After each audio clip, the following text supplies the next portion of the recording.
Hello friend, আজকে চলে এসেছি আমি খাওয়ার মেলাতে। আজকে আমি বিট নিয়ে এসেছি।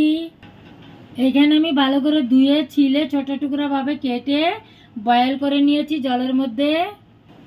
এখানে আমি মিক্সির জারের মাঝখানে ঢেলে দিয়েছি। এখন আমি ভালো করে মিক্সিতে পিষিয়ে নিব।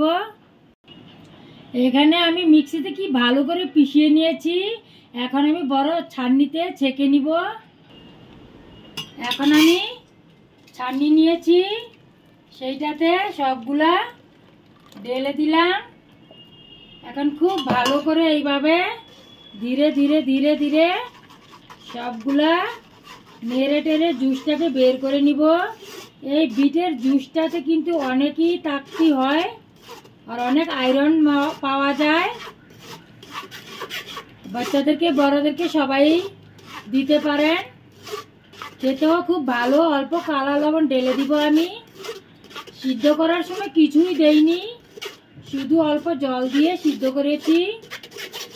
এইভাবে সবকটাকে আমি শেষ করে দিব।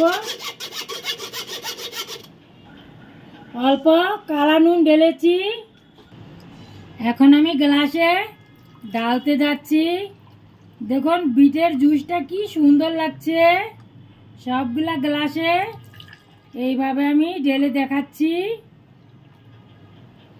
যদি আমার এই বিটের জুসটা পছন্দ এসে থাকে অবশ্যই লাইক কমেন্ট শেয়ার করবেন, ঘরে বানিয়ে খাবেন।